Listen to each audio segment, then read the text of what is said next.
tal? Muy buenas tardes, muy buenas noches, buenas madrugadas. Esto es Tiempos Equívocos, la teoría crítica desde los márgenes. Y pues el día de hoy estamos de manteles largos porque tenemos un invitado muy especial. Tenemos de invitado al maestro Carlos Pérez Soto, que viene directamente de Santiago de Chile, a participar con nosotros en lo que fueron las jornadas en conmemoración de los 170 años de la redacción de los manuscritos económico-filosóficos de 1844, unas jornadas que estuvimos realizando en días anteriores en la Facultad de Ciencias Políticas y Sociales, y que lo digo rápidamente, que gracias al apoyo del posgrado en estudios latinoamericanos, al apoyo del doctor José Gandarilla, al apoyo del Centro de Estudios Sociológicos de la UNAM, en especial al secretario académico que es Sergio Varela, y por supuesto al apoyo del programa de grado cero a cargo del doctor Alfonso Ochoa Hoffman, pudimos realizar.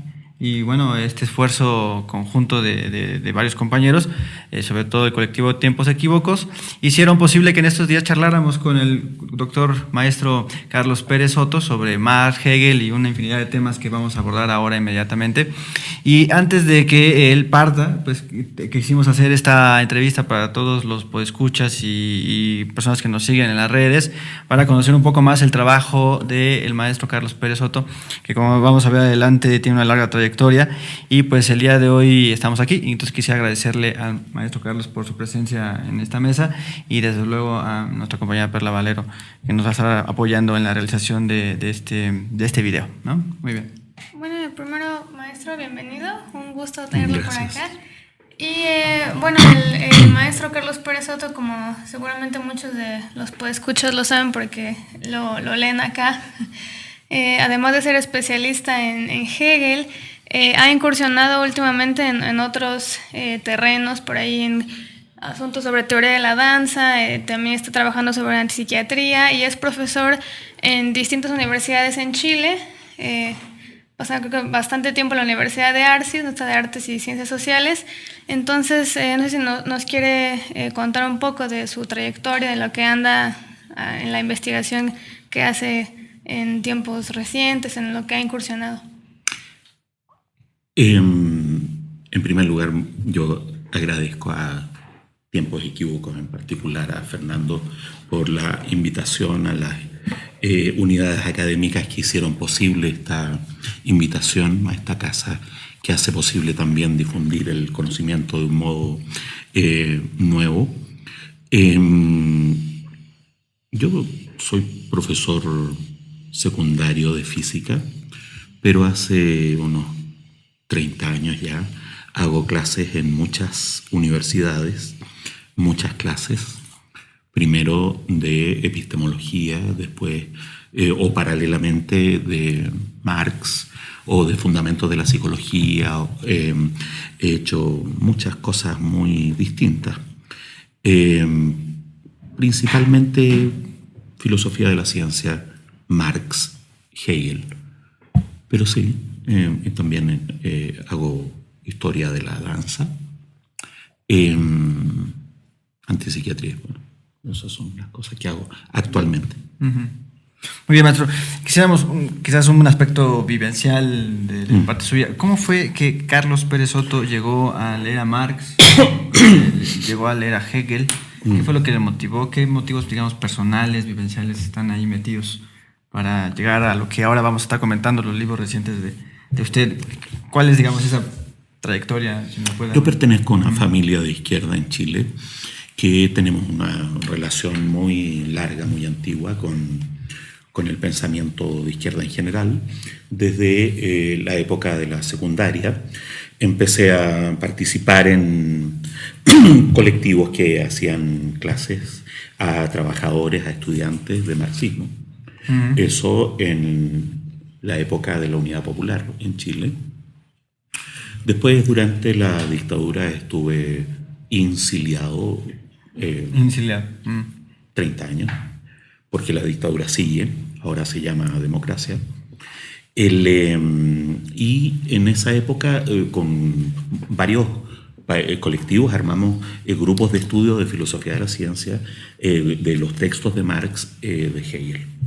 De esos colectivos, que son colectivos como los que ustedes tienen acá en Tiempos Equívocos, como los que muchos estudiantes han armado en América Latina, surgieron muchos intelectuales que se han dedicado a distintas cosas. Yo le debo a ese trabajo en colectivo las lecturas más detenidas de Marx y haber empezado a leer a Hegel. Uno empieza a leer a Hegel 100 veces y no lo termina nunca. Ah, entonces nunca se acaban de leer. Y, maestro, usted ha sido muy conocido fuera de Chile por unos cursos que se pueden encontrar en red y que estoy seguro que mucha gente conoce, que son cursos de introducción a la lectura de Hegel. Hay todo un curso que es introductorio y también hay otro que es sobre la fenomenología del espíritu, que yo pienso que es el trabajo que más lo ha dado a conocer usted fuera de las fronteras de Santiago. En ese sentido, a mí me gustaría que nos platicara un poco más sobre su interés en particular dirigido hacia la obra de este pensador que es Hegel, y quizás más adelante charlar un poco de cómo lo relaciona con Marx, pero primero, ¿por qué Hegel? ¿Por qué desde Hegel? Sería la idea. En Santiago hicimos con personas muy amables y muy interesadas, un seminario sobre la fenomenología del espíritu que duró 7 años, en que fuimos leyendo el texto línea por línea. Cuando terminamos eso, después de hacer unos seminarios sobre el concepto previo, sobre la lógica o de introducción general a Hegel, hemos empezado nuevamente a hacer el seminario sobre la fenomenología. Llevamos otros 7 años y nos quedan un par más. Lo que me interesa es leer directamente a Hegel, no a través de Marx o de Heidegger o de Adorno o de Habermas, y tratar de entender lo que dice en su propio mérito, independientemente de si uno considera que es un conservador o tiene alguna utilidad o perspectiva política. En su mérito me interesa explicar claramente, cosa que en el ambiente filosófico no solo es escasa, sino que además suele ofender a mucha gente. Yo siempre digo que me importa explicar a Hegel en chileno, que es un dialecto particular del castellano que se usa en esa parte. Hay estudiantes que han tenido la amabilidad infinita de grabar algunas de esas clases y por eso están en internet. No he hecho algo particularmente para internet, ¿no? Son las clases directamente grabadas. Ahora, el asunto de fondo es el marxismo. Yo creo que es posible una formulación del marxismo que use de manera provechosa sobre todo la lógica hegeliana. Y entonces lo que creo es que nosotros, con nuestros intereses y urgencias políticas, tenemos que leer directamente a Hegel, tenemos que leer directamente a Marx y componer ahora, 200 años después, de acuerdo con las necesidades, ¿no es cierto?, del movimiento popular actual, con la complejidad que tiene el capitalismo en el siglo XXI, hacer una composición que nos permita un marxismo más complejo, un marxismo que pueda sacarse de encima, ¿no es cierto?, los 100 años de marxismo real, un marxismo argumentativo, ¿no? Entonces, la lectura de Hegel es para aportar a Marx. Sin embargo, no se trata de establecer lo que Marx decía de Hegel.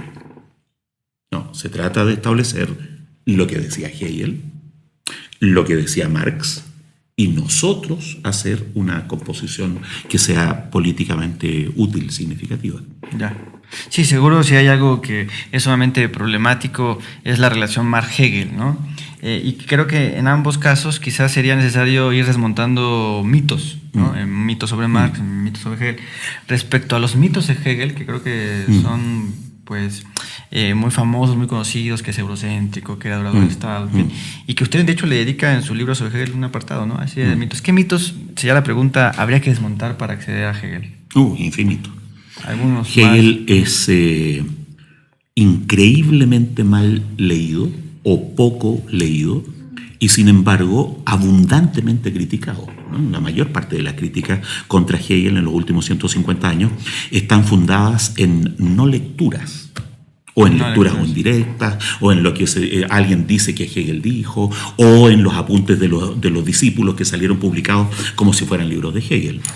Entre las cosas que son, yo creo, más importantes de señalar, es que parte de los críticos ven a Hegel como un extremo de la Ilustración, como un archirracionalista que impone una razón homogeneizadora por sobre todas las diferencias. Y en cambio, curiosamente, hay otro sector de críticos que ven a Hegel como un archirromántico, como un oscurantista, partidario de la vitalidad, ¿no es cierto?, del por ejemplo, romántico. Popper, ¿no?, y las feministas en general ven a Hegel como un archi-ilustrado. Yo creo que para hacer una lectura compleja hay que asumir que Hegel es el primer filósofo que tiene el privilegio por el lugar, no solo por su talento, sino por el lugar que ocupa en la filosofía alemana, el primer filósofo que puede pensar más allá de la Ilustración y del romanticismo. Y eso, si uno trata de entenderlo de esa manera, permite despejar esos dos mitos principales. La reducción de Hegel a la pura Ilustración, la reducción de Hegel al puro romanticismo. Ahora, hay otros mitos más incidentales y más groseros, se puede decir. Que Hegel es un apologista de la monarquía prusiana. No hay el menor aval biográfico o textual que permita afirmarlo. Que Hegel es precursor del fascismo, tampoco. No hay ni un aval textual real que permita afirmarlo. Bueno, eso. Y una pregunta obligada para nosotros, por el tipo de temas que abordamos nosotros aquí en Tiempos Equívocos. La idea de que hay en Hegel un carácter eurocéntrico. ¿Qué nos puede decir acerca de ese punto, de esa afirmación, maestro? Es que el eurocentrismo puede ser entendido de manera normativa o de manera empírica. De manera normativa sería algo así como los europeos no solo son el centro del planeta y de la cultura, sino que merecen serlo, ¿no? De manera empírica, la afirmación en cambio es mucho más prosaica. Los europeos han conquistado el mundo. Y no en tanto europeos, sino lo que ha conquistado el mundo es el capitalismo, ¿no? Y el capitalismo no lo inventaron los árabes, no lo inventaron los chinos, a pesar de que hay alguien que por ahí lo afirma. Hay algunos que afirman eso. Claro, el capitalismo es una creación, ¿no es cierto?, de la cultura europea, y la cultura europea fue capaz de conquistar el mundo, y eso tiene consecuencias, ¿no es cierto?, que son tremendas, trágicas y lamentables, ¿sí? Pero una cuestión es el hecho empírico. Los europeos, con el capitalismo, ha logrado crear por primera vez una historia universal, arrasando con todas las demás culturas y pueblos, por supuesto. Que eso deba ser así es una afirmación completamente distinta. ¿Es Hegel un europeocentrista en sentido normativo? Yo creo que no. Que no hay, ¿no es cierto?, un aval textual que permita hacer esa afirmación. En cambio, ¿es Hegel un europeocentrista en sentido empírico? Por supuesto que sí. Por supuesto que sí. Lo que Hegel está constatando es que es en la Revolución Francesa, es en el paso de las monarquías absolutas a las monarquías constitucionales, en el paso de las monarquías constitucionales a las repúblicas, que ya ha ocurrido en Estados Unidos, donde por primera vez los seres humanos han planteado de manera completamente universal la posibilidad de la libertad. Y eso no ocurrió en Bagdad, ni en Pekín, ni en Ciudad de México. Eso ocurrió en Francia, en Inglaterra. Y nosotros seguimos reivindicando como horizonte moral de la humanidad algo que los blancos patriarcales y capitalistas inventaron, por supuesto que inventaron para ellos. Y nosotros, ¿no es cierto?, no lo inventaron ni para indios, ni para negros, ni para sudacas. No, muy bien, pero nosotros podemos reivindicar ese horizonte de universalidad. Como nosotros reivindicamos los derechos humanos, como reivindicamos la autonomía del ciudadano, como reivindicamos la libertad de expresión, deberíamos ser llamados eurocentristas. El matiz sería entre un eurocentrismo normativo y un empírico, diría usted. Sí. Y bajo ese marco, podríamos decir entonces que esta historia universal que nos está diciendo es creada por el capitalismo, podría ser calificada como verdadera, si es que cabe la expresión. Una historia verdadera, universal. Yo creo que eso es algo que tienen en común Hegel y Marx.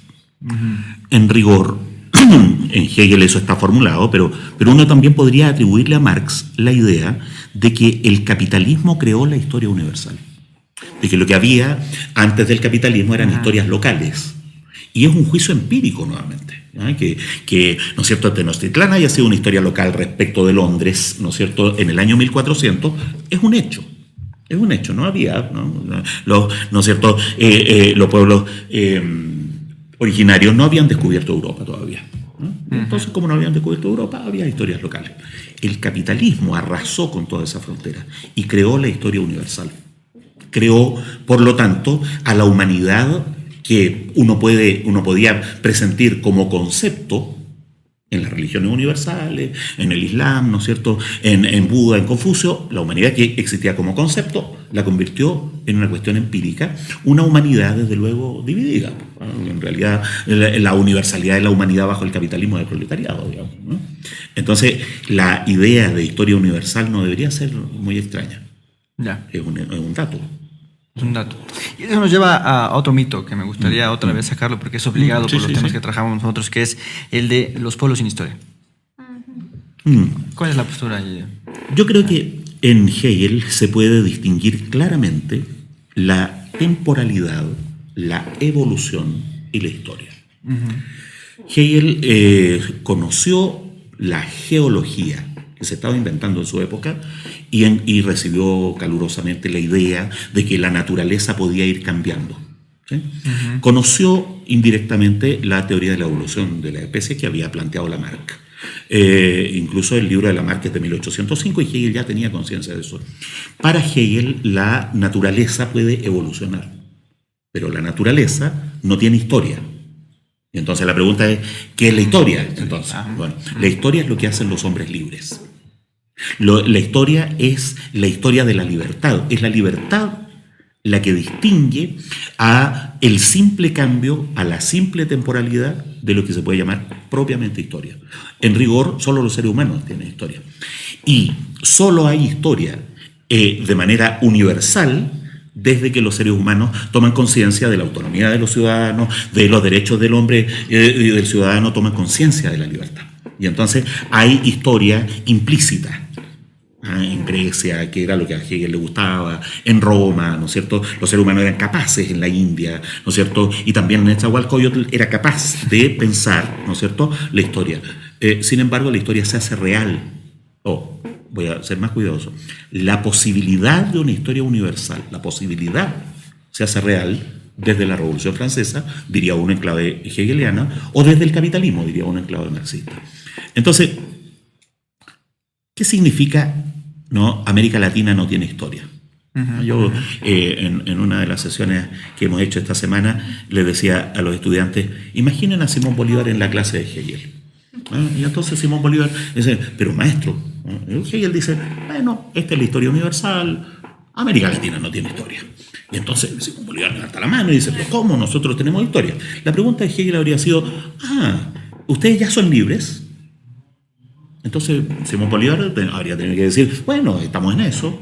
Y nosotros 200 años después podríamos decir, sí, estamos en eso.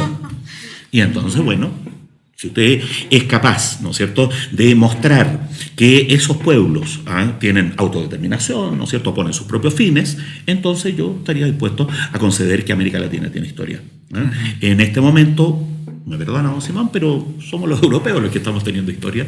Precisamente ustedes son el otro lado. No es que no la tengan, sino que son el otro lado de la historia. ¿Sí? Ahora, sin embargo, hay otra afirmación en Hegel que tiene que ser puesta en consonancia con esto, ¿no? Que es que América, por supuesto, Hegel, cuando dice América, dice Estados Unidos, ¿no? Y Estados Unidos en la época de Hegel eran 13 colonias y unas 2 o 3 más, ¿no? Sin embargo, en 1776, las colonias inglesas en América habían hecho una constitución donde decía, nosotros, el pueblo, tenemos derechos naturales. Eso para Hegel es extraordinariamente importante, casi tan importante como los derechos del hombre y del ciudadano. Y Hegel dice, por ahí, América es el continente del futuro. Ahora, por supuesto, no se refiere a nosotros, los sudacas, no, se refiere a aquellos que se atrevieron a decir, tenemos derechos naturales, y se atrevieron a decir, sobre todo, nosotros, el pueblo, ¿sí? Que es lo que dice la Constitución, ¿no es cierto?, la Declaración de la Independencia en Estados Unidos. Entonces, bueno, ¿tiene historia América Latina? Merece tenerla. De hecho, no la tiene. Sería la idea. Lo que estamos haciendo es pelear por conquistar nuestra historia. La historia no es un dato empírico dado. Eso es el tiempo. El cambio es la evolución. La historia es algo que se conquista. Pero maestro, sobre eso que nos estaba diciendo de cuando Hegel habla de que América, en este caso hablando de las recién independizadas 13 colonias del continente del futuro, porque se están tomando justo autoconciencia de que son hombres libres, ahí no quiero desviar mucho la línea, pero allí yo tendría que preguntarle, en sus lecturas de Hegel, usted que las ha hecho a profundidad, cuando hablamos de esta cuestión en Estados Unidos, por ejemplo, se ha señalado en autores recientes, por ejemplo, este libro que le contábamos de Susan Bookmore, la cuestión de la esclavitud, ¿no? ¿Qué sucede entonces en un lugar como las recién independizadas 13 colonias para ese momento en el que, claro, toman conciencia de que son libres, pero los blancos propietarios, ¿no? Y sobre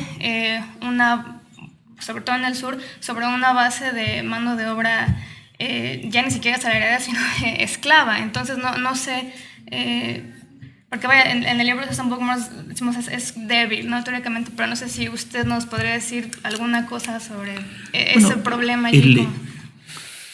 Yo creo que los estudios más críticos que se han hecho sobre lo que nosotros llamamos de manera vanidosa la independencia en América Latina, aquí es el inicio de la dependencia en realidad, ¿no?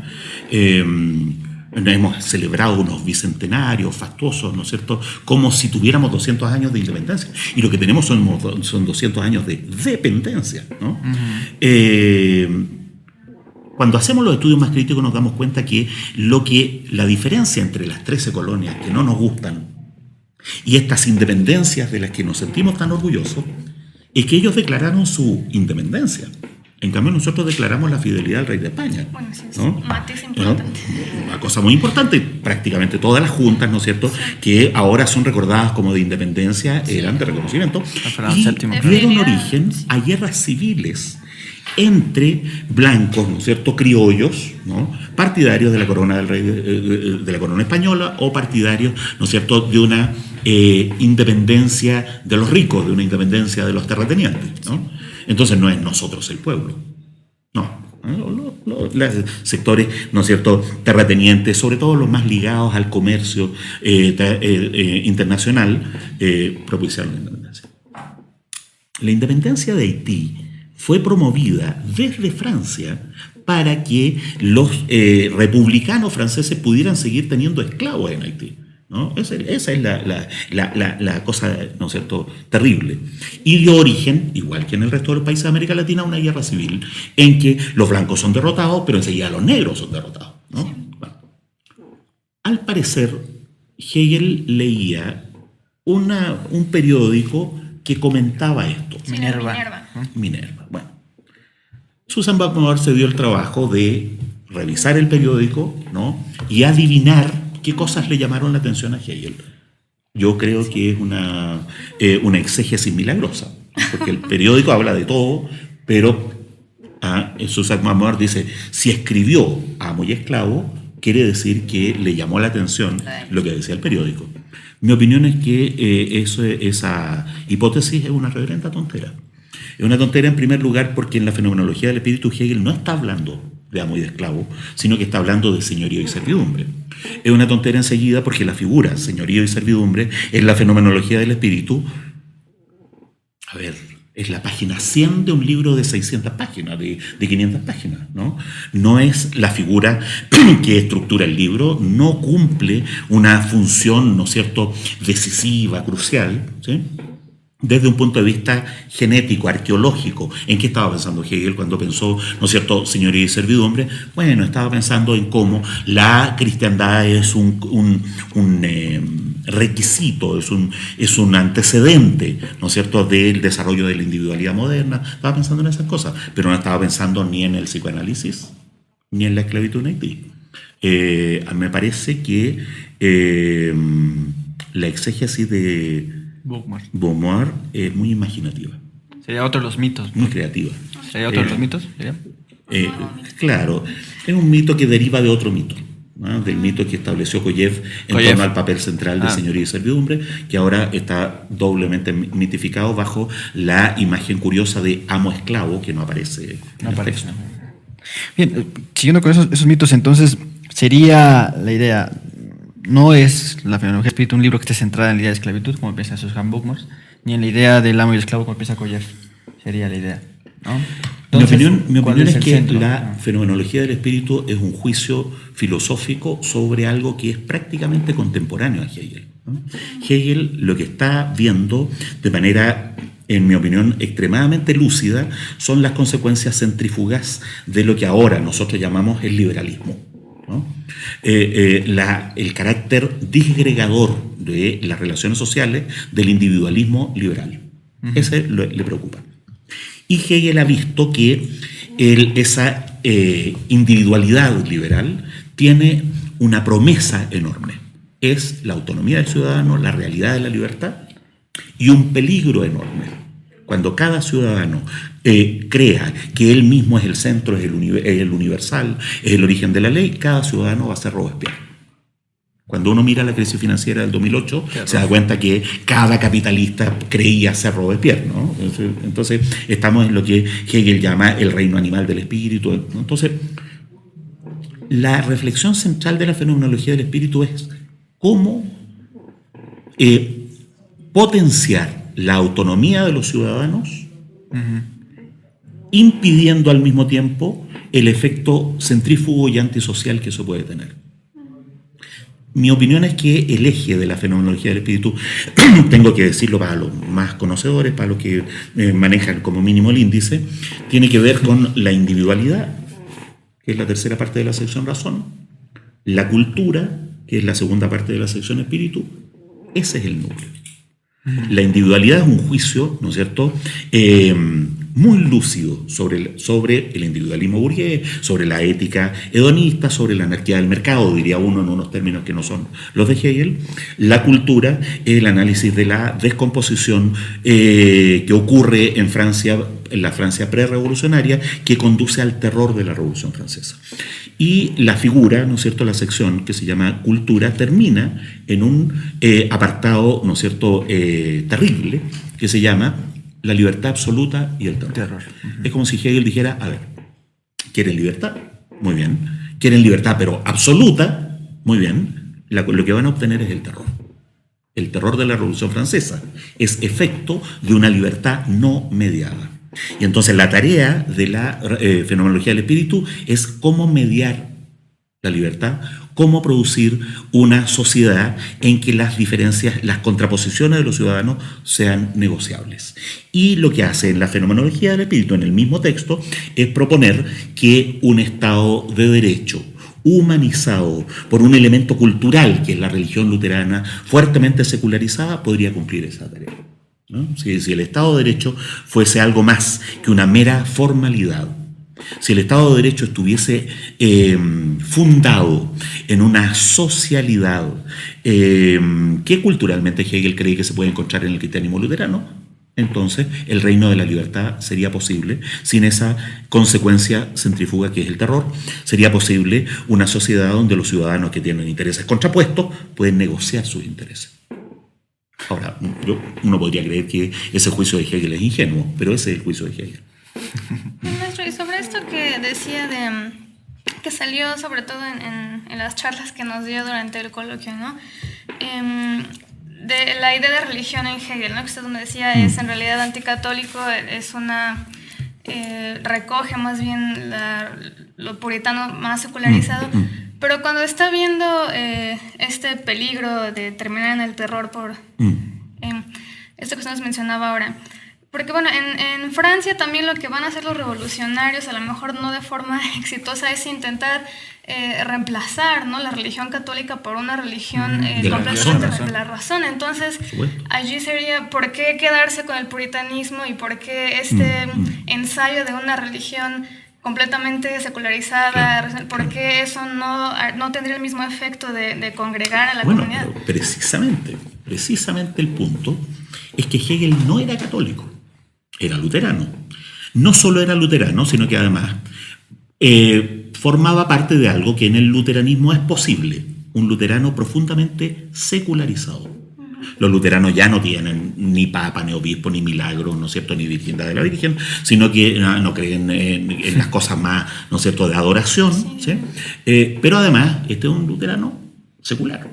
Es decir, la religión, en la cristiandad, es una cultura que permite reconocer a los otros como sí mismos, ¿no es cierto? El otro es un sí mismo, y eso permite el ejercicio de la contraposición y al mismo tiempo el reverso de la piedad y el perdón. Eso es lo que a Hegel le interesa.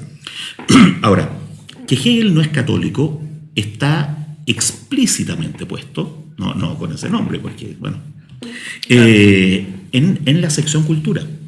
Hay una parte en la fenomenología del espíritu que se llama, en que Hegel tematiza el conflicto entre la fe y la ilustración, ¿no? Y en el conflicto entre la fe y la ilustración, mi opinión es que la movida que hace Hegel es que el catolicismo es una consecuencia de la ilustración. Es el cristianismo ilustrado. Y cuando uno mira el catolicismo del siglo XVIII y ve los intelectuales, ¿no es cierto?, católicos a los que Hegel podía tener como referencia, es muy riguroso, ¿no? Es muy riguroso.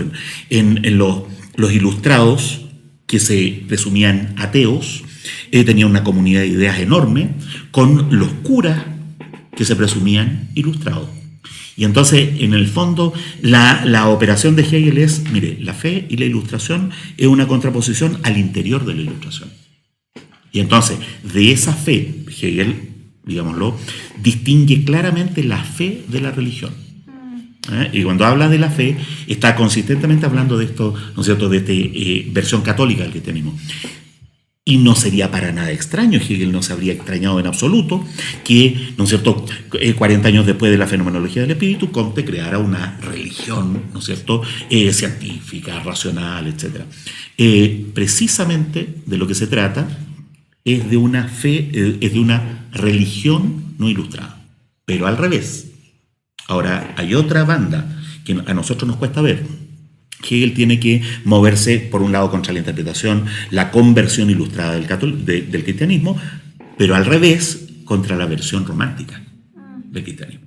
Y eso es el cristianismo sentimental que él ve en Schleiermacher. Y entonces, en la fenomenología hay, ¿no es cierto?, toda una polémica contra la fe, y es todo ilustrado, pero también hay una polémica contra el cristianismo sentimental meramente romántico, meramente subjetivo. A Hegel le interesa una religión en sentido objetivo, un elemento cultural que nos permita reconocernos como un mismo pueblo, con diferencias, incluso con contraposiciones irreductibles, y que sin embargo, en la medida en que somos un mismo pueblo, logramos negociarlas. Muy bien.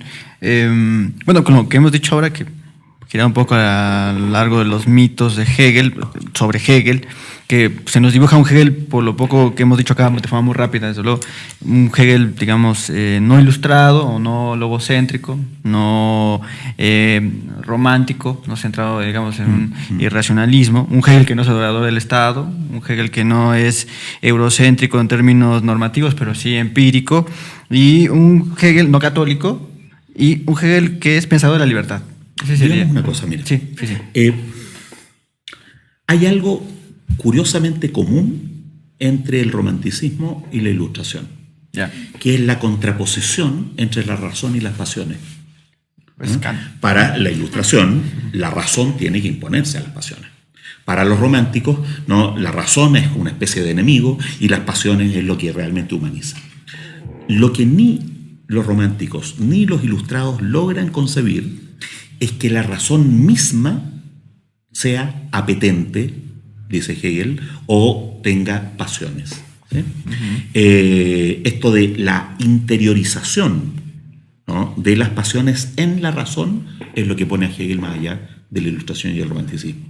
Si uno se mueve en los filósofos analíticos, en lo que es típico de la filosofía inglesa, uno ve que para los filósofos ingleses una voluntad racional es una contradicción.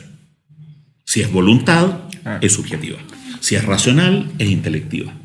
Para Hegel, precisamente de lo que se trata es de una voluntad racional, que es una voluntad no voluntarista, en sentido romántico, ¿no?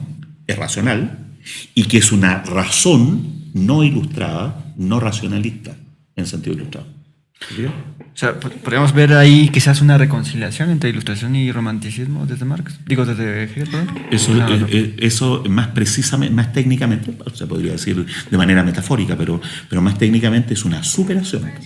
Esa es precisamente la figura de la superación. Es decir, una realidad que contiene a los términos, pero los trasciende, los excede, y al excederlos crea algo que de suyo es nuevo.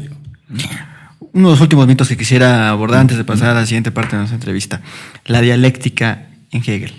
Hay dos cosas mínimas que uno tiene que asumir cuando quiere abordar a Hegel. Primero, que la tesis, la antítesis y la síntesis no tienen nada que ver con Hegel. Y uno de los culpables de que creamos eso es Marx. Digamos Feuerbach o los discípulos,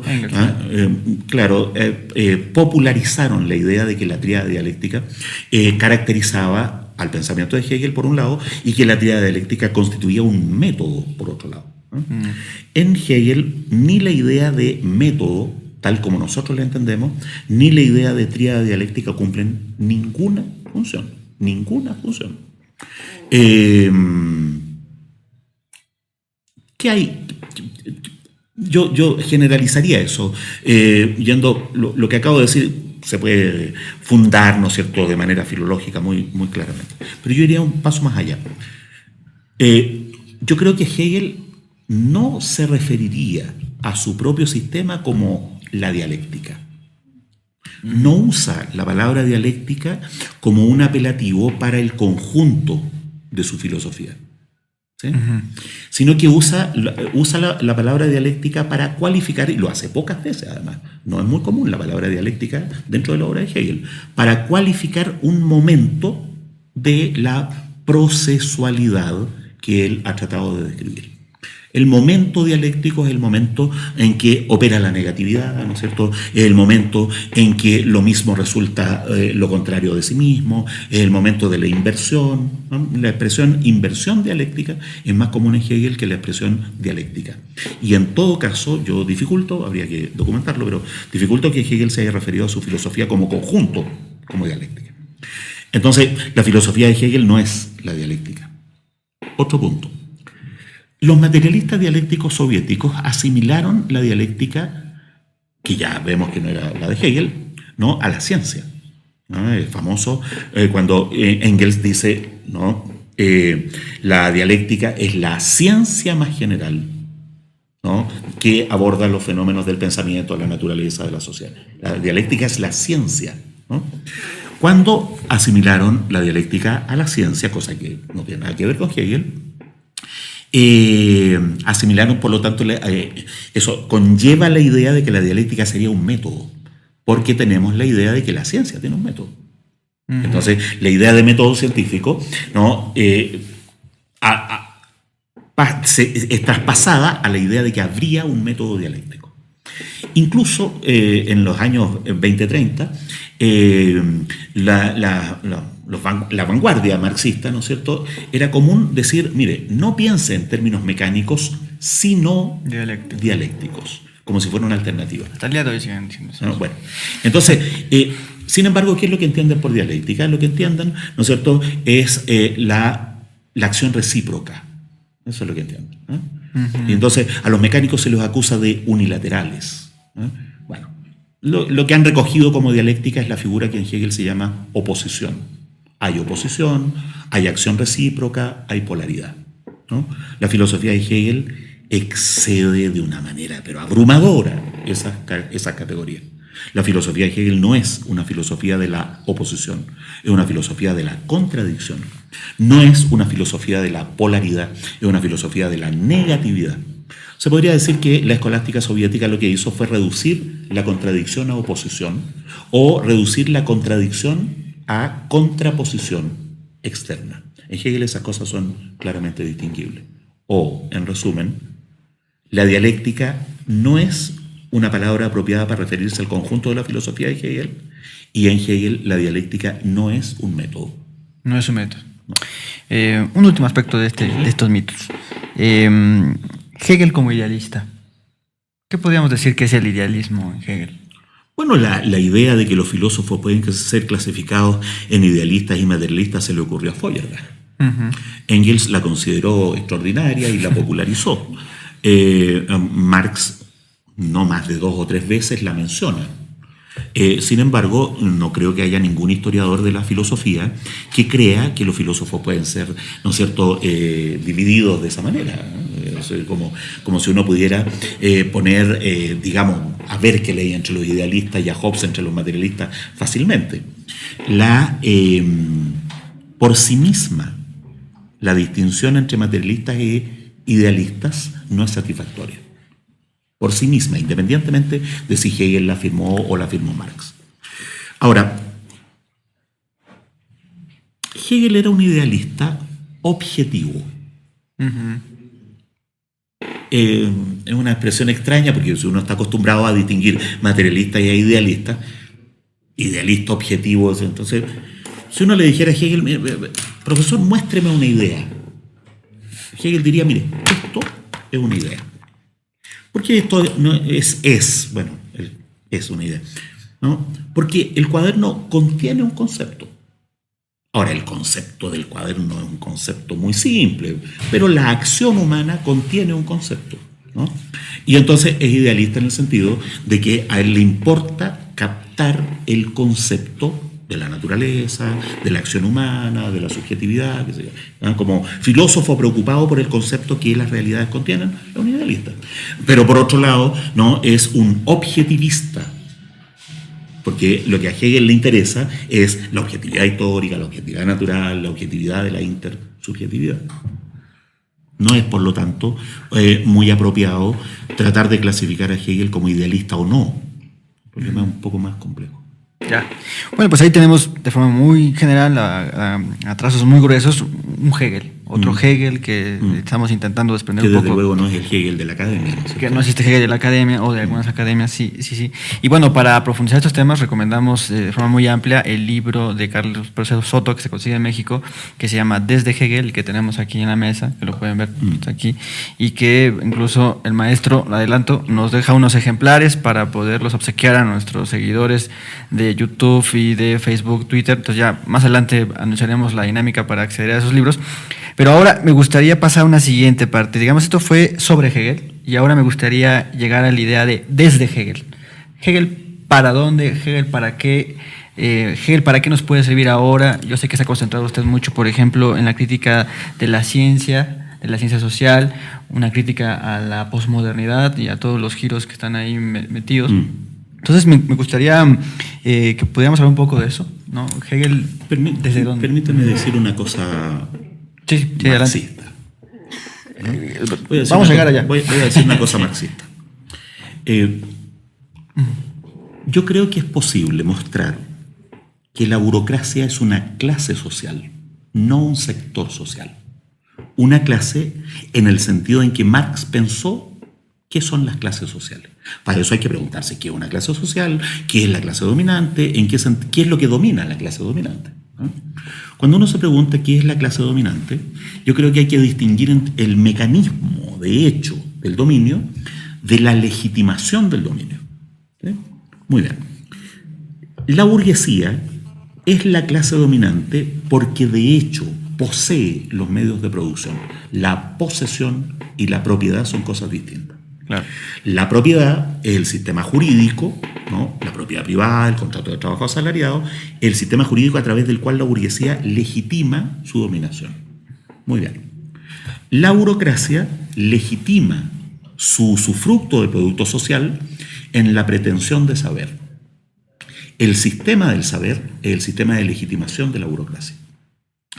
¿Y qué es lo que el poder burocrático dice de su saber? Dice que es científico. Y entonces, en las cosas que he escrito sobre filosofía de la ciencia, me ha importado criticar la certeza de la ciencia, no solo de las ciencias sociales, ¿no?, que son dudosas por muchos motivos, sino incluso de las ciencias naturales, criticar la racionalidad científica como ideología de la modernidad. ¿Por qué? Porque cuando tú estás criticando la ideología de la modernidad, estás criticando la ideología de esa sociedad que inventaron los capitalistas, ¿no es cierto? De esa sociedad que se prolonga en el dominio burocrático. La burocracia hace un uso mucho más intensivo del argumento científico para legitimar su poder. Entonces, ¿para qué sirve Hegel? Hegel sirve para criticar en su raíz las pretensiones de la racionalidad científica, para criticar en su raíz las pretensiones de que la ciencia tiene un método que permite obtener certeza. En concreto, ¿no? Eso permite una crítica a los fundamentos de las ciencias sociales. Claro. Mostrar que las ciencias sociales están amarradas a una cierta operación del pensamiento de tipo neokantiano, que lo que hace es prolongar las categorías esenciales de la racionalidad científica. Voy a decirlo en resumen. Hegel es el único filósofo en que razonablemente, hay otros en que se puede hacer, pero de manera no razonable, ¿no? Bueno, Hegel es el único filósofo desde el cual razonablemente se puede hacer una crítica de fundamento a la ciencia social en general, no a cada uno de los teóricos o a cada una de las disciplinas. Eso tiene una consecuencia que se puede formular más filosóficamente. Hegel es un filósofo desde el cual se puede criticar radicalmente la idea de naturaleza humana, la idea de condiciones biológicas que operan sobre el comportamiento y la idea de condición humana finita al estilo que lo planteó Nietzsche o Schopenhauer, ¿no es cierto?, Kierkegaard. Es decir, Hegel, la matriz de la lógica hegeliana, permite por un lado criticar a las ciencias sociales estándar, y por otro lado permite, en su fundamento, y por otro lado permite criticar a estas ciencias sociales de moda que la industria editorial ha llamado posmodernidad. ¿Sí? Industria editorial. Entonces, bueno, se pueden dar argumentos para un lado, argumentos para el otro. Claro. Aquí lo que se puede criticar desde Hegel, ¿no es cierto?, es esa aparente antinomia entre el racionalismo de Robert Merton, por un lado, y la deconstrucción de Derrida. Tú puedes hacer un argumento en el fundamento, tanto hacia un lado como hacia el otro. Muy bien. Pues vayamos a Para eso Hegel. Muy bien, pues está el libro desde Hegel, sobre Hegel, y lo digo de una vez, el maestro Carlos Pérez Soto tiene su sitio de internet, que es, la dirección es... carlosperez.cc. Carlos.cc, lo vamos a poner en nuestra página. De todas formas, están casi todas las obras de usted disponibles en Copyleft. Y está el ánimo de que sea Copyleft. Que sea Copyleft. Está para bajar, leer, difundir, ¿no? Incluso, ¿no?, si algún movimiento progresista puede obtener de eso, ¿no es cierto?, vendiendo las cosas que escribo, algún financiamiento, está a la disposición para eso. Bueno, pues ahí está la declaración, queda grabada. El conocimiento siempre es público. Claro. No debería haber nada del conocimiento privado, ¿no? Nadie debería hablar en nombre propio. Yo inventé tal cosa. ¿Quién inventó el pan? ¿Quién inventó el castellano? Por supuesto. ¿No? Todo el conocimiento es conocimiento social. Patrimonio de la humanidad en sentido riguroso, ¿no? Muy bien, entonces el tiempo se nos agota, pero yo quiero seguir avanzando. Vayámonos a otro autor que ha sido tratado como perro muerto, diría propio Marx refiriéndose a Hegel, pero bien puede aplicarse esa misma expresión del perro muerto al propio Marx, y que pues han sido las circunstancias mismas del desarrollo del capitalismo contemporáneo, las crisis, las que han vuelto a traer a Marx a la palestra. Entonces, bajo ese entendido y un poco para jugar lo que ya hicimos con Hegel, ¿cuáles serían esos mitos que habría que desmontar respecto a Marx? Bueno, en Buenos Aires se dice que Carlos Gardel canta cada día mejor, ¿no? Eso es lo que pasa con Marx, ¿no? Ya. Eric Hobsbawm, en la introducción que hizo a la edición de los 150 años del Manifiesto Comunista, dice que en 1848 lo que describe el Manifiesto Comunista solo ocurría en Londres, en Manchester. Estaba recién atravesando el Canal de la Mancha. Y Marx habla del capitalismo como si el capitalismo ya hubiera ocurrido, y todavía no ocurría. Marx no solo es el profeta de la globalización, sino que es el primero que ve lúcidamente que el sistema capitalista ya ha colonizado el planeta, pero que además va a articular completamente el mercado mundial. Entonces, Hobsbawm dice, mire, en cuanto Marx empezó a decir estas cosas, empezaron a ocurrir. Empezaron a ocurrir, de tal manera que el marxismo es cada vez más real, por decirlo así, se ha ido convirtiendo en realidad.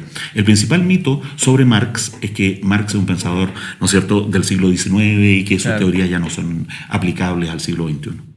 Ese sería el primer mito. Entonces, hoy, digamos, podríamos entender más a Marx que los que lo leyeron en el siglo XIX, los que lo leyeron en el siglo XX. En un semanario inglés muy de derecha, muy académico, ¿no? Entrevistan a un economista a propósito de la moda de Marx, ¿no? Un economista muy derechista.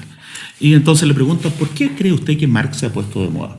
Entonces, el hombre dice, mire, no, estamos en crisis mundial, en crisis económica. La teoría de Marx es la única teoría de la crisis capitalista que es medianamente consistente, congruente. Aunque fuese falsa, debería ser nuestro punto de partida. Aunque fuese falsa. ¿Por qué? Porque no se ha hecho otra. Porque curiosamente la economía convencional pasó por alto la principal característica empírica del capitalismo. El capitalismo entra en crisis. Y entonces partió de los modelos de competencia perfecta, empezó a aproximar los modelos, ¿no es cierto?, cada vez más a la realidad. Pero ¿por qué hay crisis según la economía que se enseña en la Facultad de Economía? Bueno, porque hubo una guerrilla, porque hubo un terremoto, porque cayó un meteorito, o porque una mariposa, ¿no es cierto?, aleteó, ¿no es cierto?, antes del monzón. Es decir, el capitalismo nunca tiene la culpa de la crisis capitalista. Claro. Y por lo tanto, la economía que se puede llamar científica nunca tematizó la crisis como un asunto relevante para la ciencia económica. Marx partió exactamente al revés por considerar que el sistema económico es un sistema en desequilibrio y que la crisis es su principal característica. Por eso Marx. Consustancial es la crisis para Marx. Hay otro mito ahí que a mí me gustaría que nos hablara un poco. Con la caída del muro de Berlín, 1989, se dijo que se había caído no solamente el muro, sino todas las utopías y junto con ellas al barbudo de Marx. Si no bien era un autor en el siglo XIX, había sido un autor que sus ideas habían sido aplicadas en el siglo XX y que habían tenido su expresión más concreta en la Unión Soviética, en la China comunista, entre comillas, y en Cuba, y que entonces se demostraba que había sido aplicado y que el comunismo había demostrado que no era eficiente y que no puede ser posible. Bueno, el Time puso en portada Marx ha muerto, según lo que se llamaron, ¿no es cierto?, nuevos filósofos en Francia, Glucksmann y todo eso. Marx ha muerto. Yo diría, ¿no es cierto?, como dice un muy buen escritor, los muertos que vos matasteis gozan de buena salud, ¿no? Yo creo que es una responsabilidad para los marxistas del siglo XXI, ¿no?, desprenderse, abandonar lo más radicalmente posible el marxismo del siglo XX. Nosotros no somos esos marxistas. No tenemos por qué serlo. No somos herederos de nada. No venimos a realizar lo que no fue realizado. Nosotros tenemos frente, ¿no es cierto?, una nueva forma del capitalismo, ¿no es cierto?, más compleja, y tenemos que hacer el marxismo pensando en el futuro. Lo he dicho de manera bastante radical. Mi opinión es que desde Engels, 1880, hasta Althusser, 1980, ese marxismo simplemente hay que echarlo al tacho de la basura. Nunca más Lenin, Luxemburgo, Lukács, que lo queremos tanto, Gramsci, que nos resulta, ¿no es cierto?, tan agradable. Nunca más. El marxismo hay que inventarlo. Ahora, ¿por qué llamar marxismo a una cosa que no recurre a Lukács o a la Segunda o a la Tercera Internacional, ¿no es cierto?, o a Fidel, ¿no? Porque en Marx hay tres ideas que siguen siendo el núcleo doctrinal, ¿no? La crítica que él hizo del capitalismo. Cada día canta mejor. La idea de clase social, lucha de clases, la idea de que el capitalismo solo puede terminar a través de un proceso revolucionario, de la violencia revolucionaria. Esa es la segunda cosa. Y el horizonte comunista. La idea de que una sociedad sin clases sociales es posible. Ese núcleo doctrinario justifica que lo que hagamos en torno a eso se llame marxismo, ¿no? No necesitamos calcular la Revolución Rusa como si pudiera ocurrir nuevamente 100 años después. Lo que necesitamos es calcular la revolución en América Latina, es ver de manera directa, cara a cara, la desindustrialización de los países que llamábamos centrales y la industrialización, el cambio de centro hegemónico, ¿no es cierto?, capitalista a China y a la India, ¿no es cierto?, a Brasil e incluso a México. Eso es lo que necesitamos ver. Los revolucionarios tienen que tener futuro, no pasado. Sumamente sugerente, pero polémico lo que está diciendo ahora maestro Carlos Pérez Soto. Yo creo que es polémico porque los marxistas no han logrado salir de la lógica de la derrota. Y los que piensan desde la lógica de la derrota necesitan imperiosamente el pasado para explicarse por qué están siendo derrotados. Esa lógica de la derrota sería que la visión de los vencidos, la visión de los subalternos, Benjamin, ¿cuál sería esa visión de la derrota? No, la gran derrota es la caída de la Unión Soviética y la caída del muro. Es como si el muro no hubiera caído en la cabeza, ¿no? Y sin embargo, pese a que usted postula ahora bueno, digamos, par de aguas... Tú mencionas a Benjamin. Sí, Benjamin, porque... Por supuesto que Benjamin es un pensador de la derrota. Por eso no es recomendable Benjamin. Lo que necesitamos son pensadores del futuro, no pensadores de la derrota. Por supuesto que, ¿no es cierto?, si yo vengo saliendo del golpe de Estado de Pinochet o vengo saliendo, ¿no es cierto?, de la nazificación de la sociedad alemana, tengo que pensar durante un cierto tiempo razonable desde la derrota. He sufrido un trauma muy grande, ¿no? Pero Benjamin se suicida por las razones que sea en el momento de la derrota. A mí me gustaría que Benjamin hubiera vivido 50 años más, ¿no es cierto?, para ver la Revolución Cubana o para, ¿no es cierto?, vislumbrar el siglo XXI, ¿no?, y que nos hubiera heredado un pensamiento del futuro más que un pensamiento de la derrota. Ya. Sí, bueno, y pese a esta propuesta, usted dice comunistas otra vez en sus libros, ¿no? Y aquí me gustaría retomar uno de los ejes que usted piensa que es lo que justifica que sigamos llamando a esto marxismo, que es la idea del horizonte comunista, ¿no? ¿De qué se trataría? ¿Podría hablar un poco más acerca de este horizonte comunista? ¿Recuperar la utopía? Yo creo que el principio de esperanza, ¿no? Yo creo que los bolcheviques dejaron, uno de los efectos terribles del estalinismo es que dejaron de hablar del comunismo.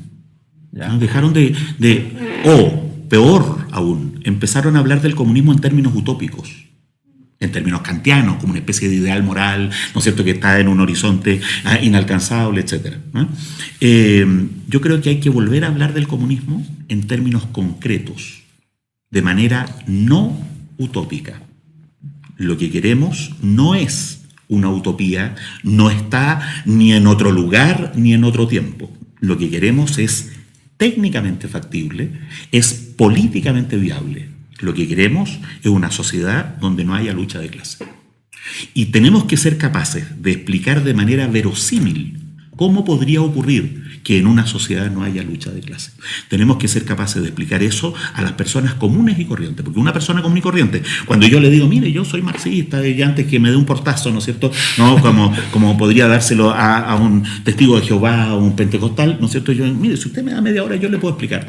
Y lo que esa persona me preguntaría es, ¿y qué quieren los marxistas? ¿Qué quieren? Si la Unión Soviética se fueron al hoyo, ¿no es cierto?, ¿qué es lo que quieren? Queremos que haya una sociedad sin lucha de clase. Y eso se puede hacer. Y entonces uno tiene que argumentar al nivel de la razonabilidad común en contra de la idea de naturaleza humana.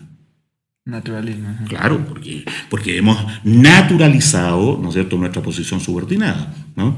Entonces, señor, señora, joven, niño, no hay en la naturaleza humana nada que impida una sociedad sin clase, ¿sí? Pero además tenemos que ser capaces de explicar en términos concretos. Entonces yo voy a decir más técnicamente, ¿bajo qué condiciones diría usted que está en una sociedad comunista? Yo diría que estaríamos en una sociedad comunista, ¿no?, si lográramos superar la división social del trabajo. No eliminarla, superarla. Voy a decirlo más en concreto. Una sociedad comunista es una sociedad donde el tiempo de trabajo libre es muy superior cuantitativamente y cualitativamente al tiempo de trabajo socialmente obligatorio para que la sociedad funcione. Puedo decirlo más en concreto. Una sociedad comunista es una sociedad donde todos los ciudadanos trabajan, ¿no es cierto?, 4 o 6 horas a la semana por obligación para mantener la sociedad funcionando, y el resto de las horas de la semana son libres y producen, ¿no es cierto?, ciencia, arte, ¿no es cierto?, alimentos, e intercambian, ¿no?, por fuera de la relación salarial, por fuera de la división del trabajo. ¿Es eso técnicamente posible, es técnicamente posible hoy ya. El problema del comunismo no es un problema técnico, ¿no? Como el pillo de Mujica que dice, si ustedes quieren abundancia para todo el planeta, ¿no es cierto?, se van a acabar los árboles y no va a haber peces en el mar. No, lo que hoy técnicamente es posible, repartir el trabajo social de tal manera que el tiempo de trabajo libre sea mayor, ¿no es cierto?, como estoy diciendo. Mi opinión es que para eso es necesario trazar una perspectiva estratégica y que el elemento esencial en esa perspectiva estratégica es la reducción de la jornada laboral, repartir la jornada laboral en toda la sociedad, ¿no?, manteniendo el salario. Ahora, para repartir la jornada laboral, ¿no es cierto?, entre todos, manteniendo el salario, ¿no?, ¿de dónde vamos a sacar esos salarios que habría que pagar? De la plusvalía. Hay que mantener, ¿no es cierto?, el salario a costa de la plusvalía. Eso es reapropiar el salario en una perspectiva histórica estratégica. Ya, pues ideas muy sugerentes que para profundizar se encuentran algunas de esas ideas ya en este libro de reciente aparición que se llama Marxismo aquí y ahora, que también está disponible en su sitio web, ¿cierto?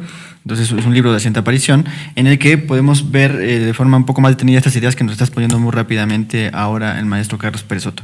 Pues para ir cerrando, maestro, porque el tiempo es un tirano y blande su látigo sobre nosotros y tenemos que acabar. Ahora me gustaría juntar a nuestros dos autores que hemos estado aquí trayendo a la mesa, Marx, Hegel, Hegel-Marx. ¿Por qué un marxismo hegeliano, que es uno de sus libros que nos ha llamado mucho la atención, Proposiciones para un marxismo hegeliano? ¿Qué tiene que ofrecerle Hegel a un marxismo, por decirlo de alguna manera? Y, si cabe la expresión, ¿qué tiene que ofrecerle un marxismo al hegelianismo, si es que esa expresión es válida? A mí me interesa un marxismo hegeliano por el marxismo, ya, no por Hegel. No por Hegel, muy bien. Entonces, yo cada vez que hablo de marxismo hegeliano me preguntan, bueno, ¿usted es marxista o es hegeliano? No, marxista. Ya. No hegeliano. Hegel era un conservador. ¿Qué de Hegel? Una lógica que sea capaz de trascender la racionalidad científica, que sea capaz de trascender la dicotomía entre ilustración y romanticismo. Una lógica. Y eso está en la fenomenología del espíritu y en un libro que se llama Ciencia de la Lógica. Una operación del pensamiento que nos permita trascender el imaginario político que oscila entre vanguardismo ilustrado y vanguardismo romántico. Uh-huh. Eso es lo que podemos obtener de Hegel. Básicamente una lógica, ¿sí? Cuando uno hace eso, se da cuenta que Hegel llegó a unas conclusiones que están inmediatamente que operan de manera inmediata como premisas de lo que Marx sostiene.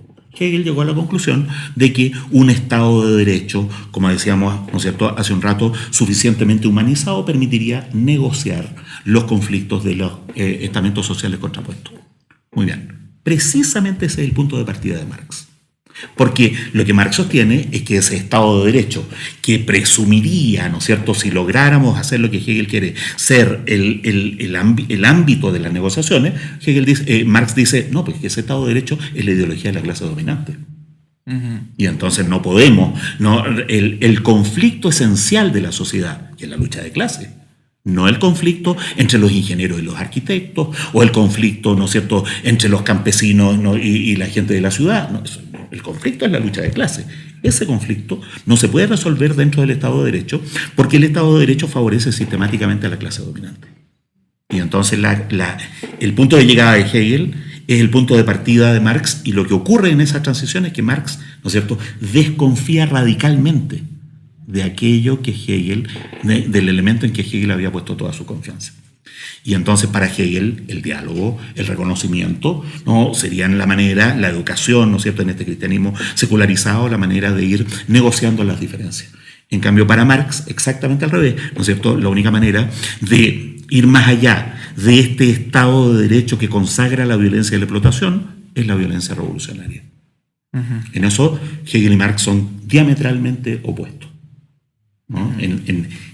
La diferencia entre Hegel y Marx es una diferencia política. La comunidad entre Hegel y Marx es una comunidad filosófica. Hegel es útil como premisa filosófica para las cosas que afirma Marx.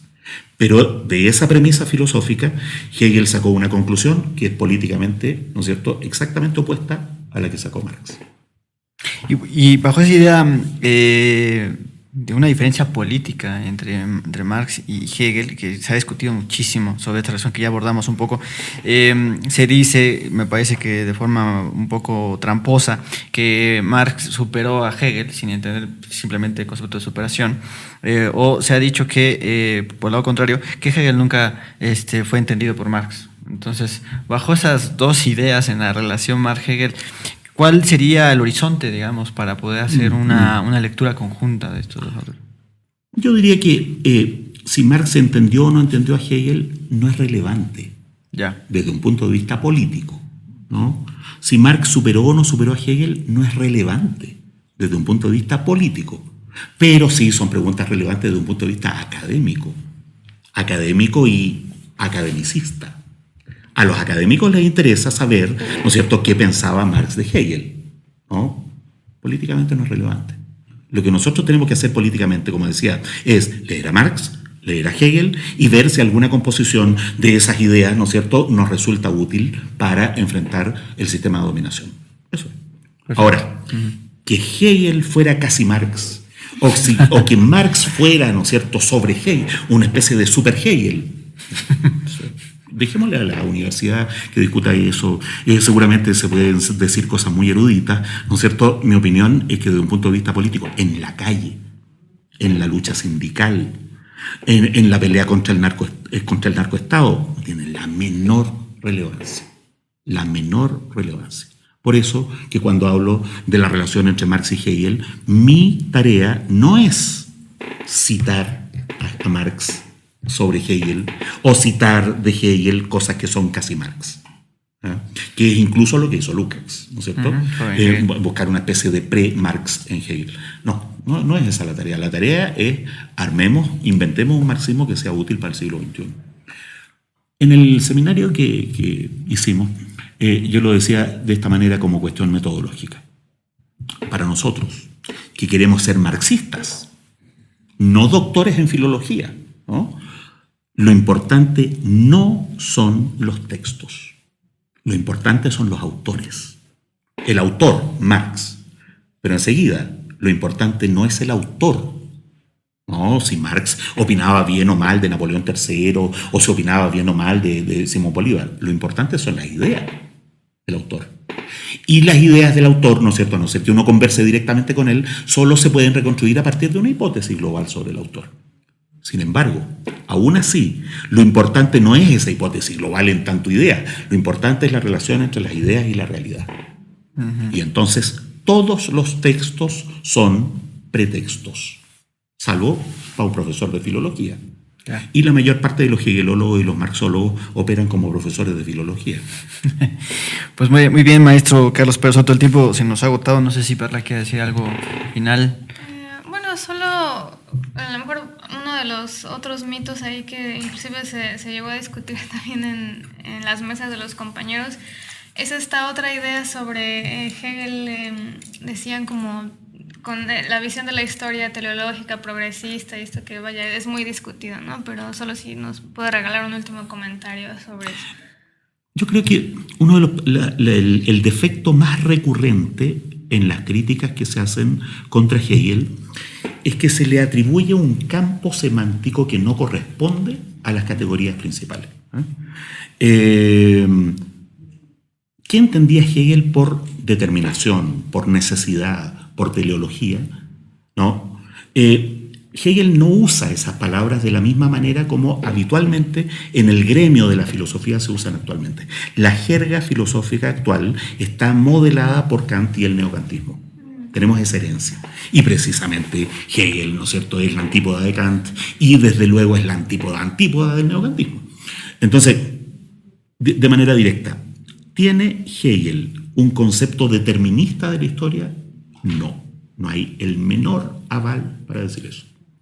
¿Tiene Hegel un concepto teleológico de la historia? Sí, pero ¿qué entendía Hegel por teleología? Y entonces uno dice, mire, Hegel tenía un concepto en que la historia era una teleología inmanente. Entonces uno, ¿cómo entiende que la teleología es inmanente? Eso es una contradicción. Bueno, pero entienda usted qué es lo que Hegel entendía por inmanencia, qué entendía por teleología, ¿sí? Pero ahora, la pregunta concreta se traduce en lo siguiente. necesariamente tenía que haber estalinismo. La historia está determinada de tal manera que, dado Pericles, a la larga, Stalin, ¿no? Bueno, ahí es donde hay que meterse en las categorías a examinarlas, ¿no? Dado Pericles, no necesariamente Stalin. Dado Napoleón, bueno, es probable Stalin, ¿no? Bueno, dado Bismarck, uno ya empieza a imaginar Stalin. Bueno, dado Trotsky, Bukharin, Lenin, ¿no es cierto? Y Joseph Dugashvili, necesariamente Stalin. La necesidad depende, el que un proceso histórico sea necesario o no, depende de la posición del observador. Hay una especie de horizonte de la necesidad. La necesidad se va, por decirlo así, cerrando. Ahora, ¿necesariamente Stalin desde el año 2014? Necesariamente. Si hoy día yo digo, ¿necesariamente tenía que haber Stalin? Yo digo, sí, necesariamente. Pero es una tautología. Lo que estoy diciendo con eso es que lo que ocurrió, ocurrió. Todo proceso hacia el pasado es necesario de manera tautológica. Todo proceso hacia el futuro es necesario en un horizonte variable que depende de cómo la posibilidad histórica se va estrechando en una dirección o en otra.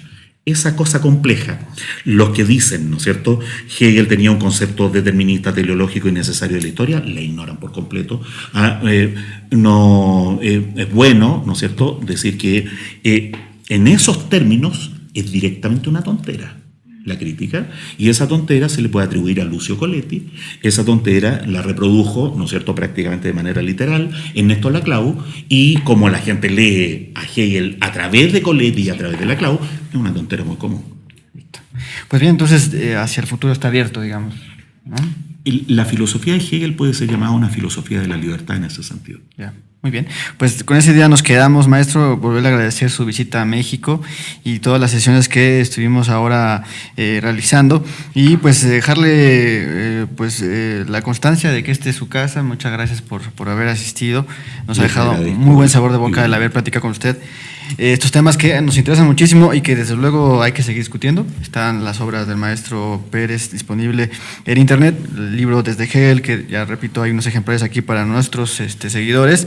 Y bueno, no me queda más que agradecer a todo el equipo de Grado Cero por el apoyo prestado para la realización de este espacio, en especial al compañero Ariel, que está siempre ahí en cabina, por decirlo de alguna manera, y a todos los compañeros miembros del colectivo Tiempos Equívocos. Muchas gracias por estas jornadas, y no decimos adiós, sino hasta la próxima, maestro Carlos Pérez Soto. Perla, muchas gracias. Nos estamos viendo. Hasta luego. Muchas gracias.